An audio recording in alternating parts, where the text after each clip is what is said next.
Hello everyone, welcome to our channel. आपका हमारे इस चैनल पे स्वागत है। बात करेंगे हम न्यू एजुकेशन पॉलिसी की, नई शिक्षा नीति की बात करेंगे, जिसमें एनपी 1986 के बारे में भी हम बात करेंगे और एनपी 2020 के बारे में बात करेंगे। मतलब नई शिक्षा नीति जो इससे पहले आई हुई थी 1986 में, उसकी भी बात करेंगे और 2020 में उसमें भी बात करेंगे कि डिफरेंट क्या है दोनों में, किस तरीके से चेंजिंग आई है। तो इसके बारे में हम बात करेंगे।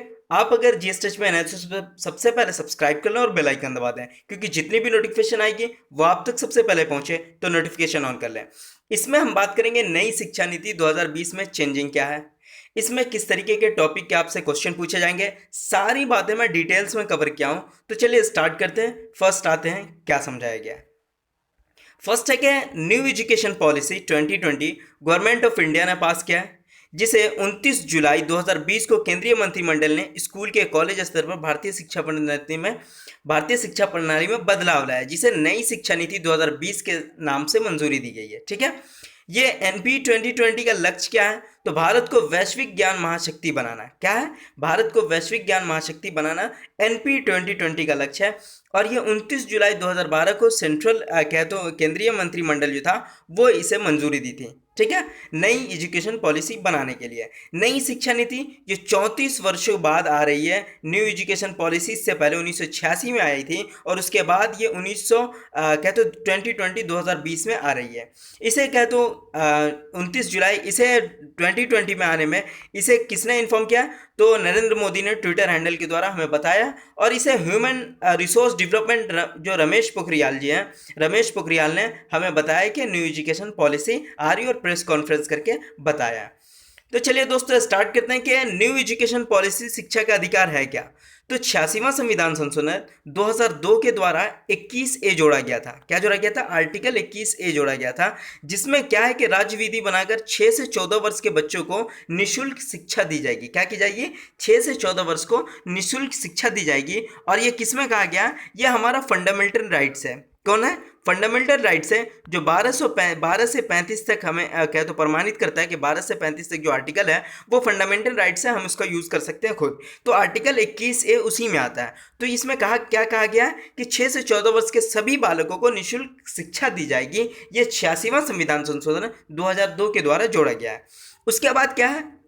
इसको आधिकारिक व्यवहारिक रूप से शिक्षा देने के लिए संसद में निःशुल्क अनिवार्य शिक्षा के बारे में बात की गई, जो अधिनियम 2009 में आया था। उसके बाद इसे 2010 में लागू किया गया। कब किया गया? 2010 में लागू किया गया। आरटीई राइट टू एजुकेशन जो है उसे लागू किया गया। इसके अधिकार के तहत 8वीं तक के विद्यार्थी को निःशुल्क प्राथमिकता शिक्षा दी जाएगी। ये 1986 का जो एनपी है, नेशनल एजुकेशन पॉलिसी, राष्ट्रीय शिक्षा नीति जो 1986 की है, उसमें 8वीं तक के विद्यार्थियों को निःशुल्क प्राथमिक शिक्षा का अधिकार है। लेकिन 2020 में कहा गया 12 तक के जो भी बच्चे होंगे 12 तक निःशुल्क शिक्षा दी जाएगी। यह 2020 का कहना है। ठीक है, उसके बाद क्या है? न्यू एजुकेशन पॉलिसी 2020 स्वतंत्र भारत की तीसरी शिक्षा नीति है। ये तीसरी शिक्षा नीति आई है न्यू एजुकेशन पॉलिसी। इससे पहले आई हुई थी पहली शिक्षा नीति 1968 में आई हुई थी, दूसरी शिक्षा नीति 1986 में, और ये तीसरी शिक्षा नीति 2020 में आई है।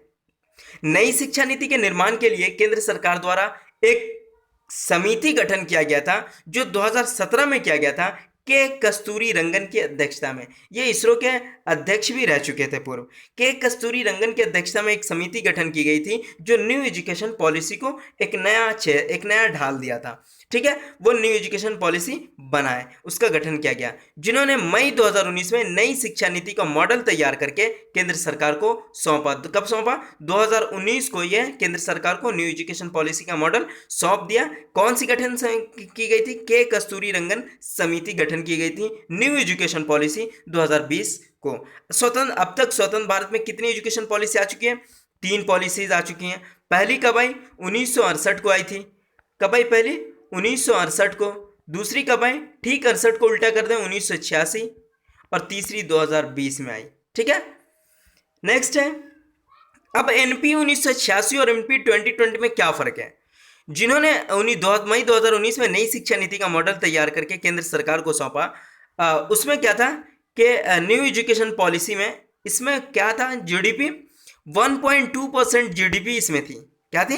1.2% जीडीपी थी ये 1986 वाले में। सिर्फ 1.2% जीडीपी अगर एजुकेशन पे दिया जाए तो ये बहुत कम है। तो फिर कैसे एजुकेशन पूरे इंडिया में फैलेगा, कैसे सब प्राप्त कर पाएंगे।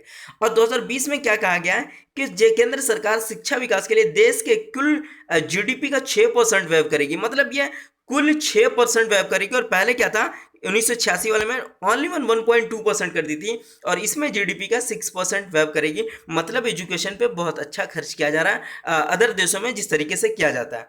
तो ये अच्छी चीज़ है एनपी 2020 में। 1986 वाले मॉडल में क्या है कि 10+2 शैक्षणिक मॉडल बनाया गया था। इसे शैक्षणिक मॉडल 2010 10+2 वाले में बनाया गया था। लेकिन 2020 में क्या बनाया गया, 10+2 मतलब 12th तक। इसमें क्या बनाया गया कि स्ट्रीम चूज करना होगा 10th के बाद। लेकिन इसमें क्या है, 5+3+3+4 प्रणाली के आधार पर यह शैक्षणिक मॉडल तैयार किया गया है। अब इसके बारे में नहीं समझे तो चलिए नेक्स्ट स्लाइड में हम बताते हैं कैसे।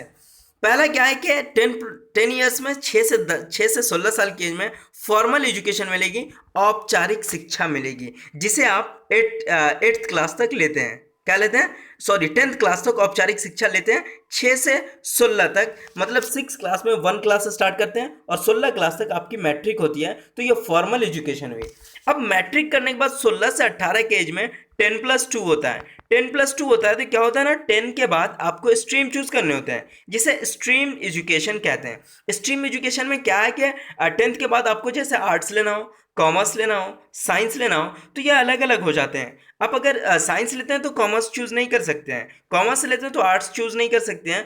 तो मतलब डिफरेंट हो जाते हैं। अगर आर्ट्स लेते हैं तो साइंस चूज नहीं कर सकते। तो इस तरीके से बात होती है उसमें। अब एनपी 2020 में 5+3+3+4 में क्या है, ये होता है 5 ईयर्स। जब आप होते हैं तो 5 ईयर्स का ये कोर्स होता है। तो इसमें क्या होता है, 5 ईयर्स के कोर्स में आपको 3 से 8 एज के होते हैं, और ये फाउंडेशन कहलाता है। मतलब क्या है, 8 ईयर्स के होंगे तो 2 क्लास तक आएंगे। फिर 3 ईयर्स के कोर्स होते हैं, 9 से 11 एज होती है आपकी, और प्रिपरेटरी एज कहलाता है ये। फिर 3 ईयर्स होते हैं, 12 से 14 साल के होते हैं, ये मिडिल कहलाता है। और ये 4 ईयर्स का जब इसमें होता है 15 से 18 साल का, तो ये सेकेंडरी एजुकेशन कहलाता है आपका। अब इसे नहीं समझे तो चलिए आगे मैं बताता हूँ। आप 2 ईयर्स के थे तो 16 से 18 चला और 10+2 चला। 10 ईयर्स के 6 से 16 में 10 ईयर्स तक के थे और 10th किए थे। 2 ईयर्स के होंगे तो 16 से 18 एज होगा और +2 करेंगे। लेकिन पहले क्या था, 3 ईयर्स के होंगे थे, 3 से आपको बता दूं कि 3 साल के जब होंगे तो ये स्कूलिंग होगी, प्री स्कूलिंग, जिसे क्या तो बाल वाटिका कहते हैं, 3 से 6 की एज में। ठीक है। फिर 2 एज होगा तो आपको 1 से 2 क्लास होंगे 6 से 8 साल की एज में। 2 ईयर्स जब इसमें दिया जाएगा 1 से 2। 3 ईयर्स क्या किया जाएगा, प्री स्कूलिंग की जाएगी। फिर 2 ईयर्स में क्लास 1 करेंगे, क्लास 2 करेंगे। फिर 3 ईयर्स जो होगा वो 8 से 11 एज होगा, और 3 to 5 क्लास आएंगी। कौन सी क्लास आएंगे, 3 to 5 क्लास आएंगे। उसके बाद आपका 11 से 14 एज होगा, क्लास 6 to 8 करेंगे, 3 साल, छठी, 7वीं और 8वीं। फिर 4 ईयर्स जो आपका होगा वो 14 से 18 एज होगा, और 9 से 12 तक होगा, जिसमें 9, 10th, 11 एंड 12 आप कर पाएंगे। ये टोटल पेडागोजिकल सर्कुलम स्ट्रक्चर आप इसमें देख सकते हैं। New academic structure and stringing academic lecture 1986 के बारे में। सेकेंडरी स्टेज, मिडिल स्टेज, क्या तो प्रिपैरेटरी स्टेज एंड फाउंडेशनल स्टेज जो होते हैं, वो सारी चीज़ें बताई गई है इसमें। ठीक है। आप 6 क्लास के बाद आप क्या तो व्यावसायिक आपको एजुकेशन दी जाएगी। फिर क्या है कि न्यू एजुकेशन पॉलिसी 8 वर्ष तक के आयु के बच्चों के लिए प्रारंभिक बचपन का जो देखभाल होगा, उस शिक्षा प्रणाली को एनसीईआरटी पाठ्यक्रम बनाएगी। उसका पाठ्यक्रम ढांचा कौन तैयार करेगा, एनसीईआरटी करेगा। 5th क्लास तक के छात्रों को शिक्षा मातृभाषा, स्थानीय भाषा और घरेलू भाषा में दी जाएगी। आपको 5th क्लास तक आप करेंगे तो आपकी जो मदर टंग होगी, आपके जो लोकल लैंग्वेज होगा, उसमें आपकी एजुकेशन दी जाएगी। फिर आप जब 6 क्लास के होंगे तो आपको कंप्यूटरिंग कोडिंग सिखाई जाएगी, इंटर्नशिप की फैसिलिटी दी जाएगी कि आप कहे तो किस तरीके से, या किसी भी जगह आप अगर एजुकेशन छोड़ते हैं इस लेवल से आने के कुछ आगे पढ़ने के बाद, तो आपको कहीं भटकना नहीं पड़ेगा, आपके पास स्किल होगा। ठीक है। फिर नेक्स्ट आता है कि 6th क्लास के बाद आपको व्यावसायिक शिक्षा दी जाएगी, जिससे कोई भी छात्र यदि पढ़ाई छोड़ता है तो उसे सामाजिक जीने में कठिनाई नहीं होगी। आप अगर 6 क्लास के एबव आप चले जाते हैं तो आपको व्यावसायिक शिक्षा बिजनेस एजुकेशन दिया जाएगा आपको कि आप किस तरीके से बिजनेस कर पाएँ, आप अपने जीवन यापन कर सकें। तो ये सारी शिक्षाएं दी जाएगी आपको 6 क्लास के बाद ही। 9 से 12 क्लास के लिए सेमेस्टर सिस्टम लागू किया जाएगा, स्ट्रीम सिस्टम को खत्म कर दिया जाएगा। अब साल में 2 सेमेस्टर एग्जाम्स होंगे और सेमेस्टर सिस्टम दिया जाएगा। ग्रेजुएशन कोर्स जो पहले 3 वर्ष का था अब उसे 3 या 4 वर्ष का कर दिया गया है, जिसमें पहले साल का जो होगा वो सर्टिफिकेट कोर्स होगा। आप 1 साल के बाद अगर आप छोड़ देते हैं ग्रेजुएशन तो आपको सर्टिफिकेट कोर्स माना जाएगा। 2 साल करते हैं तो डिप्लोमा और 3 साल करते हैं तो डिग्री और चौथे वर्ष करते हैं तो डिग्री के साथ रिसर्च सर्टिफिकेट भी दिया जाएगा। ये क्या किया जाएगा, आईआईटी और संस्कृति को बढ़ावा देगा उच्च शिक्षाओं को। ठीक है, आप पहले क्या था कि ग्रेजुएशन कर रहे हैं, अगर आप दूसरे साल में जाकर के छोड़ दे रहे हैं, तीसरे साल के आधे ईयर में हैं आप छोड़ दे रहे हैं, फाइनल ईयर में है तो छोड़ दे रहे हैं बीच में, तो इस तरीके से आपको डिग्रियां नहीं मिल पा रही थी। लेकिन अब क्या होगा कि आप अगर पहले साल में ही छोड़ रहे हैं तो आपको पहले साल पूरा करने के बाद सर्टिफिकेट कोर्स मिल जाएगा आपको, फिर आप इससे आगे एजुकेशन कर सकते हैं। आप चाहे तो दूसरे साल तीसरे साल ग्रेजुएशन 3 साल का कर सकते हैं। ठीक है, नेक्स्ट क्या है कि इसमें नई शिक्षा नीति के तहत एमफिल मास्टर ऑफ फिलॉसफी को हटा दिया गया है और आप अगले आने वाले 15 वर्षों में कॉलेज और यूनिवर्सिटी के संबंध भी खत्म कर दिए जाएंगे, जिसमें यूनिवर्सिटी एक क्या तो इंडिपेंडेंट होकर के ज़्यादा रिसर्च पर ध्यान दे। नई शिक्षा नीति का पैटर्न अभी नहीं बदलेगा क्योंकि 2020-21 की जो शिक्षा नीति है वो 2020 से 21 से 22 तक नई शिक्षा नीति को शुरू किया जाएगा और अभी जो 1986 का ही मॉडल जो पहले लाया गया था वही चलेगा। 1986 की शिक्षा नीति के बदलने में लगभग 1 दशक का समय लग जाएगा, जिसे 2020 तक लगभग ये 2030 तक 2020 का जो नई शिक्षा नीति है वो 1 दशक ले लेगी लागू होने तक।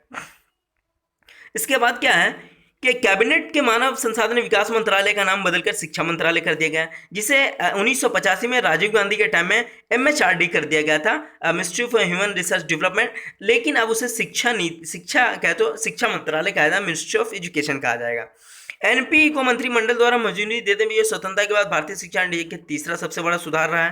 पहले 2 था 1968 और 1986 में, आपको पहले बता चुका हूँ। नेक्स्ट है क्या, 10+2 प्रणाली में 3 से 8, 8 से 11, 11 से 14 और 14 से 18 वर्ष के आयु को नए पाठ्यक्रम 5-3-8 पाठ्यक्रम में प्रस्थापित किया जाना है। और नई शिक्षा नीति में शिक्षक शिक्षा जो एनसीईआरटी है 2020 लागू किया जाएगा, जो एनसीईआरटी के परामर्श पर राष्ट्रीय अध्यापक शिक्षा परिषद एनसीटी द्वारा बनाई जाएगी। अभी एक नया गठन किया जाएगा शिक्षकों के लिए, शिक्षक शिक्षा एनसीईआरटी 2021 में बनेगा। शिक्षा का अधिकार 2009 का जो उद्देश्य था 6 से 14 वर्ष की आयु को ये प्राथमिक शिक्षा प्रदान करेगा और ये मौलिक अधिकार के रूप में लागू किया गया, इससे पहले बता चुका हूँ। ठीक है, अब आपको और बता दूं कि भारतीय संविधान में शिक्षा नीति के बारे में जो बात की गई है वो पार्ट 4 में डीपीएसपी राज्य के नीति निर्देशक में आर्टिकल 45 कहता है और 39F कहता है कि निःशुल्क शिक्षा बच्चों को दी जाएगी, बालकों को। 1976 के 42वें संविधान संशोधन में राज्य को ये शिक्षा को राज्य से संवर्धित सूची में जोड़ा गया। पहले क्या था, शिक्षा राज्य सूची में था, लेकिन उसे कंकरेंटली संवर्धित सूची में 42वें संविधान संशोधन 1976 में जोड़ा गया। केंद्र सरकार द्वारा शिक्षा नीति को एक व्यापक दिशा करने के लिए उदाहरण के तौर पे आप यह सरकार जो पालन करेगी वो तमिलनाडु सरकार पहली शिक्षा नीति द्वारा जो 3 भाषा फॉर्मूला था वो पालन नहीं करता था, और इस बार भी 2020 का भी जो क्या तो नई शिक्षा नीति है वो भी पालन ये नहीं कर पा रहा है, नहीं करेगा लैंग्वेज के हिसाब से, भाषा के हिसाब से कि आपको लैंग्वेज में दिया जाए। ठीक है, नेक्स्ट क्या है कि सर्व शिक्षा, अब देखेंगे कि सर्व शिक्षा अभियान और मिड डे मील योजना, नवोदय विद्यालय, केंद्रीय विद्यालय और शिक्षा में आईटी का उपयोग जो 1986 के एनपी का परिणाम ही है। ठीक है, आप देखते होंगे कि मिड डे मील चल रहा है स्कूलों में, नवोदय विद्यालय है, केंद्रीय विद्यालय है, तो ये सब चीज़ें कौन से इससे एजुकेशन पॉलिसी 1986 के एनपी का परिणाम है। नेक्स्ट है न्यू एजुकेशन पॉलिसी 2020 स्वतंत्र भारत की तीसरी शिक्षा नीति है, आप जानते हैं, और इसे कौन सा के कस्तूरी रंगन की अध्यक्षता में स्टार्ट किया गया है। ठीक है, नेक्स्ट है आप इंपॉर्टेंट क्वेश्चन देख सकते हैं, ह्यूमन रिसोर्स डेवलपमेंट कौन है, रमेश पोखरियाल है, जिसे आप एजुकेशन मिनिस्टर भी कह सकते हैं। आप इंपॉर्टेंट क्वेश्चन याद कर लें, पहली शिक्षा नीति कब आई, 1968 में, दूसरी 1986, तीसरी 2020 में। शिक्षा का अधिकार 86वां संविधान संशोधन 2009 आर्टिकल 21A, निःशुल्क अनिवार्य शिक्षा 2019 में आरटीई जिसे कहते हैं आई गई और 1 अप्रैल 2009 में लागू हुआ। 6 क्लास से व्यावसायिक शिक्षा दी जाएगी। नई शिक्षा नीति पे वेब जीडीपी 6% है और 1986 वाले में 1.2% था। शिक्षा नीति 2020 में डॉक्टर के कस्तूरी रंगन समिति की अध्यक्षता में बनाई गई। Thanks for watching. Thank you. Subscribe करें हमारा चैनल जीएस टच को, ज़्यादा से ज़्यादा लाइक करें, शेयर करें। ये रहा हमारा टोटल वीडियो। अब इससे एमसीक्यू जुड़े हुए हैं, वो नेक्स्ट वीडियो में मैं कवर करूंगा। Thank you so much. Thanks for watching. कैसा लगा ये वीडियो आप कमेंट सेक्शन में बताएं। Thank you so much.